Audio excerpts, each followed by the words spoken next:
Hey, what's up guys? It's Spencer and welcome back to my shop. Today we're going to take another look at my 1981 Honda MOTOCOMPO. If you saw my last video, I've done a lot of work since then. I had this thing basically stripped down to a frame and an engine sitting there. So we're going to take a look at what all I've done and where I'm going to head from here. So let's check it out.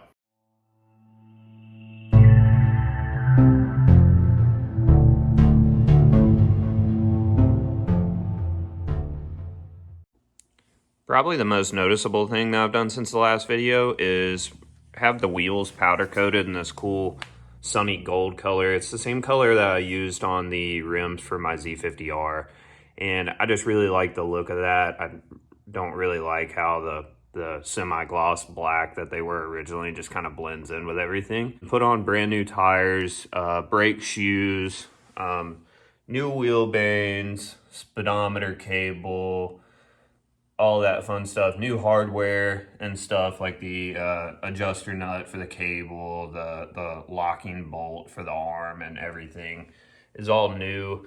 A lot of the stuff I had laying around already from building my Z50R. I ordered multiples of some stuff and didn't use it all. So I did the same with the rear as well. I also had the exhaust Cerakoted. Can't really see much of it because it's hidden, but it was extremely pitted. I mean, it still is, but it looks a lot more presentable than it did. So we'll remove this top cover so I can show you guys what all I've done in here as well. So I pulled out the fuel tank and stripped it down, pulled all the rust like I covered in the last video and had it powder coated in satin black. I rebuilt the fuel gauge as well. I also had the plumbing for all the vent hoses powder coated just to blend in a lot nicer. And cleaned out the oil tank and everything, rebuilt the carb. Basically a full overhaul of the fuel system. So this thing's running pretty good now. I've been riding it around a pretty good bit. So I'm going to pull some of the bodywork off of this thing now because I did a 12 volt conversion on this to where I could run LED headlight, tail light, blinkers, horn, all of that stuff is now 12 volt. So I wanted to show you guys how I did that just in case you feel like you want to try to tackle that project on a 6 volt Honda scooter. It would essentially be the same process.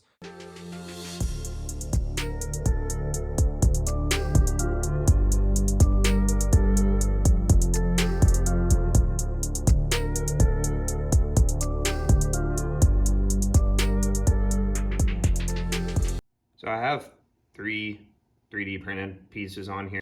This battery box here that's just holding the battery and adapting it to the space where the 6 volt battery was originally. I also 3D printed this mount for the regulator rectifier so I didn't have to modify any plastics. And I had to 3D print a housing for the oil level sensor. Convert a 6 volt AC system, you need 2 wires that are sending out 6 volts AC to run into a 4-wire regulator rectifier. And so basically you're going to have 1 wire that's a ground, 1 wire that's 12 volt DC output, and then 2 wires that are 6 volt AC input. And so what I did on this motorcycle was I disconnected the yellow wire coming from the stator. It gets ran to the regulator rectifier.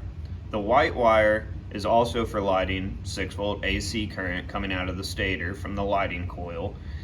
That also gets pulled into the regulator rectifier. Now, the problem is that you need to put 12 volt DC current back into where you disconnected these wires. So that's what I have going on back here. And if you need some help doing this with yours, you can reach out to me and I'll try to explain it the best I can. But I've done this kind of conversion on my Mini Trail 50, but I don't have any blinkers or anything, or a horn or a brake light or even a tail light. I just had a LED headlight, so my system was a lot more simple on that motorcycle than this one. But to do this conversion, you also need a 12 volt horn, and you need a 12 volt flasher relay for LEDs if you plan on running LED blinkers. You don't have to run LEDs on this system. It just draws a lot less amperage than 12 volt halogen bulbs. So all of my stuff is LED.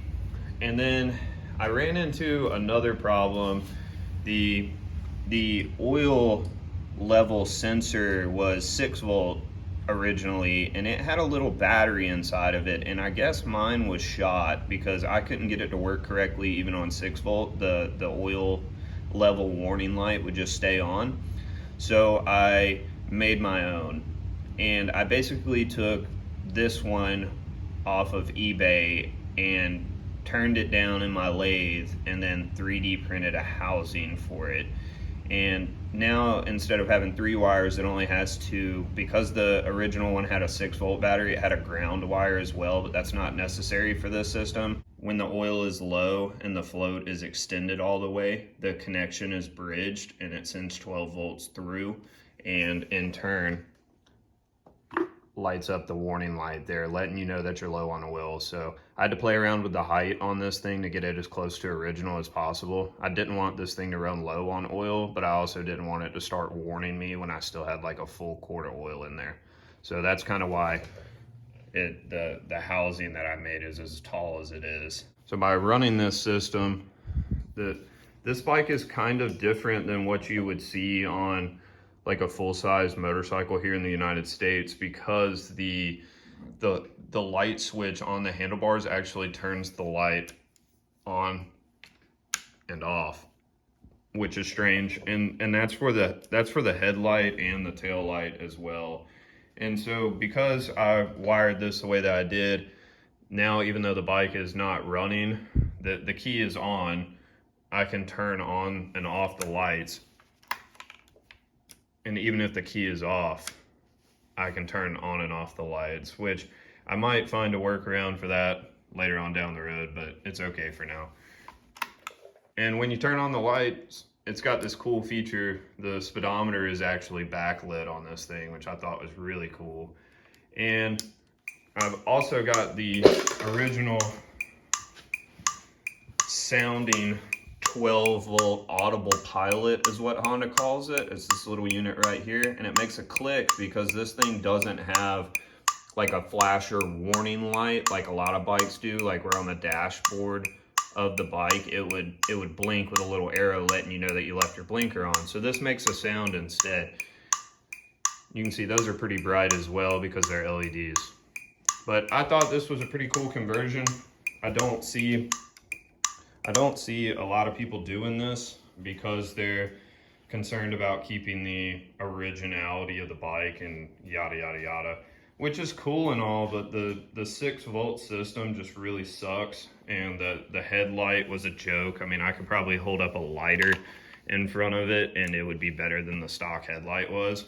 So I wanted some LEDs because I'm probably gonna ride this thing around at night sometime, so I'd like to be able to see. So I know that was kind of a long-winded explanation of a 12 volt conversion system, and I apologize for that, but hopefully if you're planning on doing a conversion like that on a small 50cc Honda scooter or something, you know, a vintage scooter, then maybe that would help you out. If you've got a CT70 or a Mini Trail 50 or something and you want some headlights that are actually worth the flip, then you could do this conversion on your bike as well. And like I said, please reach out if you have any questions about that. So now that we've got that out of the way and functioning correctly, it's time to get started on the bodywork on this thing. I guess wherever this thing was in Japan, it had a kind of hard life, that or it got damaged in shipping or something like that. But you can see somebody's just crudely taped this whole section on here. It's broken. There's a crack all the way through right there and all the way through over here as well. So this piece would just fall out if I took the tape off. So we're gonna have to do something about that. I'm gonna try to plastic weld this stuff back together and then sand it down, prime it, paint it. But first I gotta take some measurements on where all these stickers are, because I'm gonna order new stickers for it and, you know, put that crazy wine glass thing or whatever that is back on there and try to make it look like kind of as original as possible as far as the bodywork is concerned. I'm gonna paint the bodywork red though, instead of going back with the white. I really like the red ones the most, and even if I could have found one that was already red originally, I'd probably still have to repaint it. It seems like most of the red ones are really sun faded from over the years because they're 45 years old at this point, so that's to be expected. We'll get started on that now and try to plastic weld this stuff up, find some plastic that matches the stock plastic as best as possible for good adhesion, and then sand it down and start painting. Here's the right side body panel off of the MOTOCOMPO. As you can see up here, I've got this crack circled. It's a pretty substantial crack here, so we're gonna fix that up now. I've got a method that's been working pretty well for me. I've already done a bunch of cracks on the top fairing of this thing in the same kind of way. I'm gonna start off by grinding the backside of this crack and kind of giving myself a deep groove, so when I add filler material, I get good adhesion on all sides.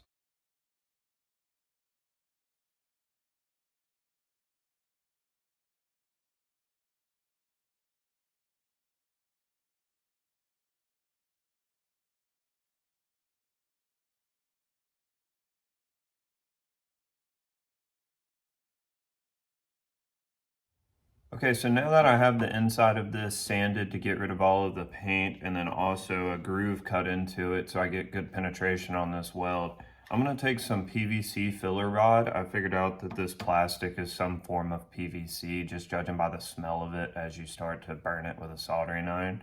And so I bought some PVC filament here, basically as filler rod, just like TIG welding essentially. And I'm gonna preheat this with the soldering iron just to kind of melt the base material just a little bit, and then I'll start adding some of this on there.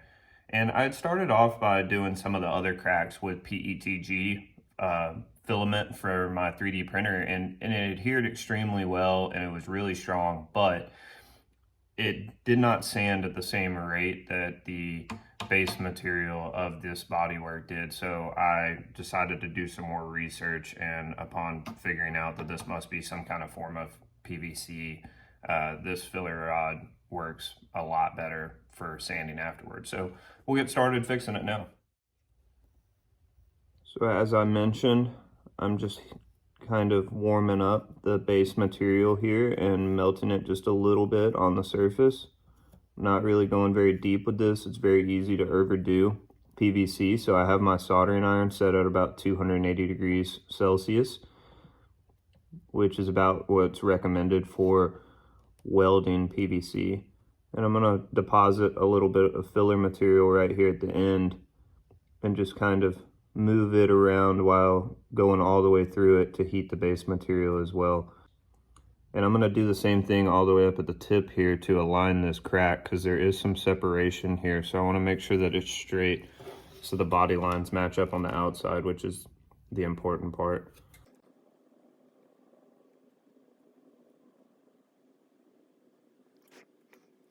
I just kind of held that snug with my hand while I gave myself like a little tack weld, if you will. And I'll add some filler material now just right beneath it. And then I can kind of, while the filler material is still warm, I can kind of press it together and align this thing and then let it cool down. And then it should hold its shape.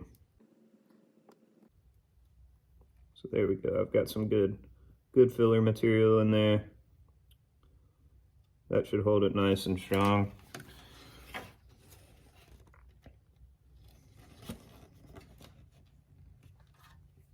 I'm just kind of squeezing it. I'll re-warm up the filler material again, now that I know everything's lined up the way that it should be. Okay, there we go. So the alignment looks really good here. I don't see a problem. I think this should work out well. So go ahead and fill the rest of this groove up on the inside, and then we'll move to the outside portion of this and try to make it pretty.